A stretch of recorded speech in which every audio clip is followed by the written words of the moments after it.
What's up guys, welcome back to the channel. Today I'm doing my first impressions video on the Nike Air Zoom Streak LT4.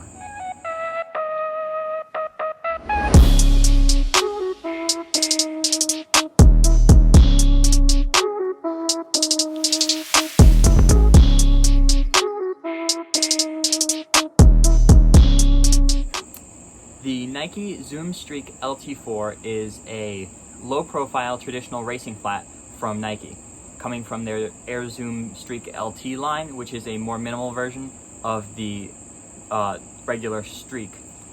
If you watched my last video, then you might remember that I cut open the Nike Zoom Streak LT3, the previous version, to show everyone the small plastic shank that is essentially the predecessor to the carbon fiber plated shoes like the Outsole and Vaporfly and all the other shoes on the market from other brands.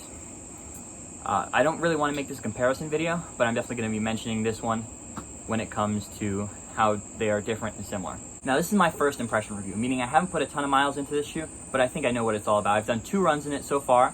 First one was mile repeats, and those were done at, I believe the paces were 5:57, 5:53, 6 flat, and 6:17. I really died that last mile, but that's irrelevant. And my next run was a 5-mile tempo run, which I did at, I believe, 6:38 pace about, and that was good. They both worked very well with the shoe. I definitely feel like this is a racing flat. It is not something you want to do your daily training in. I'm sharing my paces and what I did in them just so you have a better idea, because for some of you that may be very fast and for some of you that might be laughably slow. I just want to give a better idea because the person using these to run an 8-minute mile in their race is definitely going to have a very different experience than the person who's using them to do a 5-minute mile in their race or workout for that matter.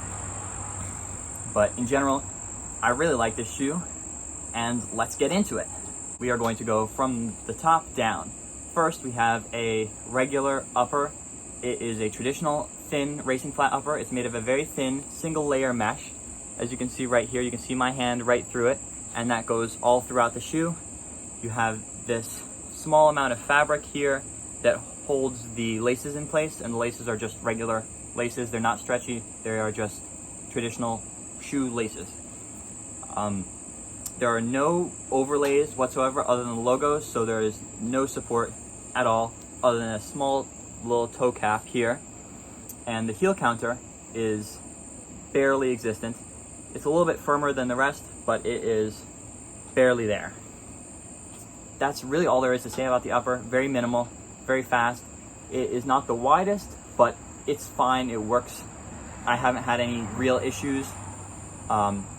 This might not be the shoe for you if you have a very high volume foot, because the toe box is certainly very low, as you can see here, but I haven't had any issues with it.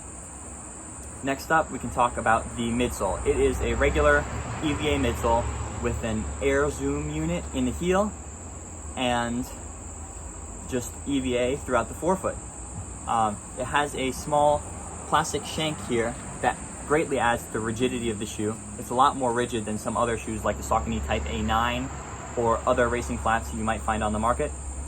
And if you saw my last video that I already mentioned, you'll see that shank that we took out.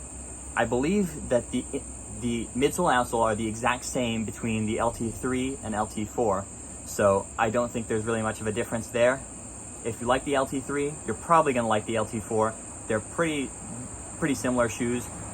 I don't think there's anything that would change your mind between the previous version and this version.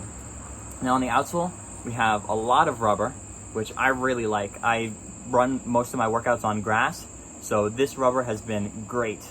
I have really enjoyed it, haven't had any issues slipping in it, and I think it's going to hold up for a long time. My Zoom Streak LT3, which is allegedly the same, held up for a fairly long time. I have no wear on it despite wearing it for a couple years until my feet got too big. In the heel here, we've got a little bit of rubber. You probably shouldn't be walking a lot in this shoe or heel striking at all, other than like between your faster intervals on the track or on the road, or grass for that matter. But it has a bit of rubber in the heel there if you need it. It's overall just a very great, snappy, and light shoe. Now these shoes cost $90 on Running Warehouse. I haven't seen them in any local running stores, but always check your local running store first before you go to buy at some big box retailer online.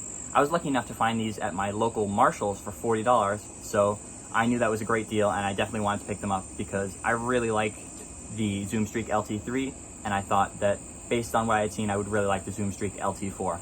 And I was right. This is a great shoe, great for workouts, great for faster paced racing, running, just everything fast in general.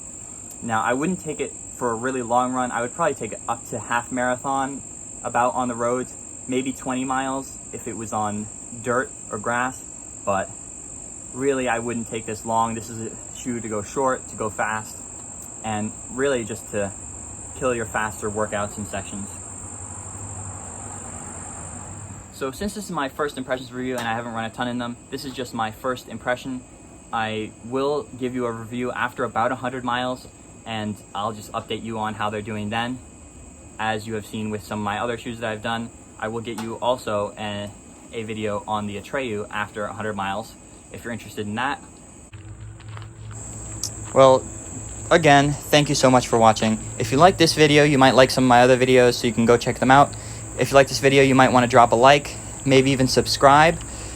If you have any comments about this video, any questions, any suggestions, please leave them down in the comments below. And especially if you have any questions about the shoe, I'd be happy to answer them. Thanks for watching, and I hope you all have a nice day.